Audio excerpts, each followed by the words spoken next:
नमस्कार, आप देख रहे हैं डेली 24 भारत। मैं हूं आपके साथ अनीता शर्मा। बता दें कि सियासत में एक कहावत है कि दिल्ली की सत्ता का रास्ता उत्तर प्रदेश से होकर गुजरता है। ये बात कहने के पीछे का मजबूत तर्क ये है कि देश की सबसे ज्यादा 80 सीटें यूपी में है। पंडित जवाहरलाल नेहरू से इंदिरा गांधी, अटल बिहारी वाजपेयी और नरेंद्र मोदी तक यूपी से ही जीतकर प्रधानमंत्री बने हैं। यही वजह है कि लोकसभा चुनाव में बीजेपी के नेतृत्व वाले एनडीए और कांग्रेस के अगुवाई वाले इंडिया गठबंधन ने दोनों ही उत्तर प्रदेश में पूरी ताकत झोंक रही है। लोकसभा चुनाव के 7वें और अंतिम चरण में 8 राज्यों के बीच बची हुई 57 सीटों पर 1 जून को वोट डाले जाएंगे। इस मतदान के साथ ही लगभग 2 महीने से चल रही चुनावी रण समाप्त हो जाएगी। 4 जून को वोटों की गिनती के साथ ही ये साफ हो जाएगा इस रण में किसके हाथ लगेगी बाजी और कौन रहेगा सत्ता के सुख से दूर। ये पूरा चुनाव मोदी की गारंटी और इंडिया गठबंधन के दांव के इर्द गिर्द घूमती हुई नजर आई है। इस लड़ाई का निर्णायक दौर उत्तर प्रदेश में देखने को मिलेगा। यहाँ अंतिम चरण में 13 लोकसभा सीटों पर मतदान होगा।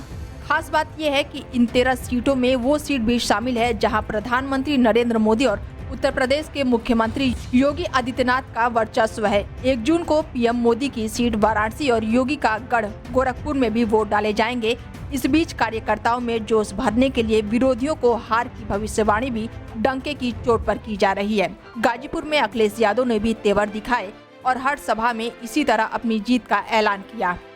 सीएम योगी ने जहां तब और अब के हालातों का मतलब समझाते रहते हैं, अखिलेश यादव बीजेपी को घबराई हुई पार्टी करार दे रहे हैं। सीएम योगी ने कहा कि समाजवादी पार्टी जिन माफियों के सामने नाक रगड़ती थी, उन माफियों को मिट्टी में मिलाकर पूर्व विधायक स्वर्गीय कृष्णानंद राय और स्वर्गीय अवधेश राय को सच्ची श्रद्धांजलि देने का काम भारतीय जनता पार्टी की सरकार ने किया है। और भाइयों, हमने कहा था जब भारतीय जनता पार्टी के विधायक कृष्णानंद राय की हत्या हुई थी, जब प्रयागराज में उमेश पाल की हत्या हुई थी, राजू पाल की हत्या हुई थी, और जब कृष्णानंद राय के साथ रमेश पटेल और वहां पर एक गप्पू यादव, ये सब मारे गए थे, तो बहनों और भाइयों, तब हम लोगों ने कहा था इन माफियाओं को तो मिट्टी में मिलना ही चाहिए।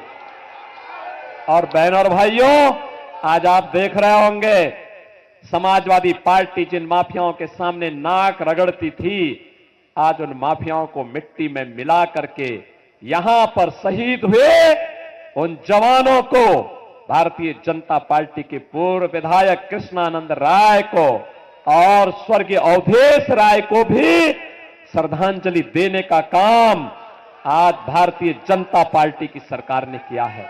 तो वहीं पीएम मोदी के शहजादे वाले डबल अटैक वाले बयान पर भी सियासत गरमाई हुई है।